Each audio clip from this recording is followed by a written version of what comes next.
OK, let's talk to Ronna here. She is the chair of the RNC. The president claims that inflation gets worse if the Republicans win. Why don't you deal with that? You know, I think he's dealing with the stages of grief, and he's in the denial phase. He's in the denial phase because we know the midterms are coming. We're about to take over the House. We're going to win the Senate. And he's trying to do anything he can. It's flailing. Let me just tell people, it's going to get worse with Republicans when it's gotten so bad under Democrats. You sound very confident that you're going to win the House and the Senate in November. Let me ask you about your ground game. How's it going? It's going great. You know, we've made 70 million voter contacts. We're way ahead of where we were. Voters are very, very engaged. Republican voters are excited. And the things, too, is, Stuart, is Hispanic voters. We have 38 community centers open across the country dealing with minority voters. But the Hispanic voter in Nevada, Arizona, Texas, Florida, they are coming to the Republican Party. You could see a realignment towards Republicans from Hispanic voters. Is it that significant? It's that significant. We've seen it with Venezuelan and Cuban voters. We saw it with Elvira Salazar and Carlos Jimenez, who won in 2020. But now we're seeing it with Mayra Flores and Monica de la Cruz and Cassie Garcia. And it's Mexican Americans, it's Puerto Rican, Colombian. We are totally seeing new engagement from the Hispanic community because Democrats have failed them. Their small businesses are suffering. Their kids aren't doing well in school. They came here to seek the American dream, and they're becoming Republican. Look, early voting has started in a lot of states. Yes. Is there any way you can tell from early voting, because you can't open the ballots, can you tell which way the voting is going? Yeah, from early voting. So our ground game and our data, we're not seeing that Democrat surge that so many were predicting. But how'd you know?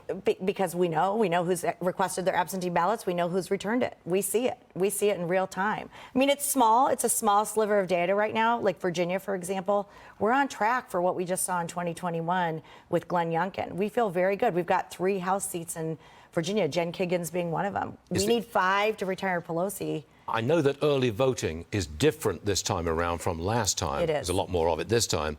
But are you ahead of the game this time compared to last time? Well, Democrats always have a little advantage in absentee voting, but they're not pushing out at the level we probably would have expected.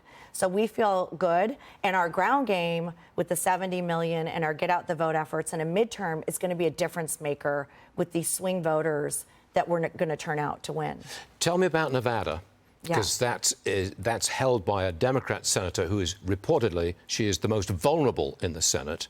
How's your candidate doing? So Adam Laxalt, right. Adam Laxalt, he was the Attorney General, statewide name ID. He's been polling ahead of her every poll in September, doing incredibly well. So is the gubernatorial candidate, Joe Lombardo, the sheriff of Clark County. Plus, we have 3 really great House seats in Nevada. So the whole ticket is helping each other. But Adam is on track to win that seat. Pennsylvania. Fetterman? Yes.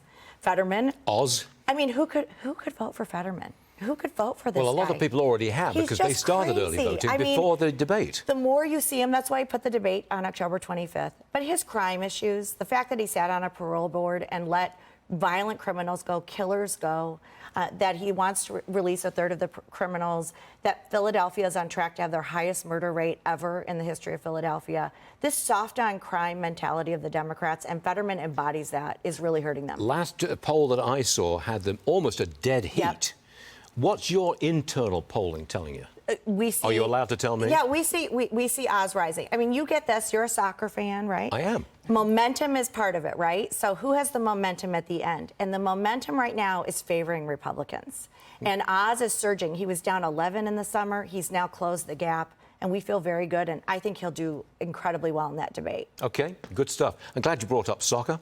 It's a great sport. I knew you'd like that. Right, you're all right. Thanks for joining us. Thanks for having me. Sure thing.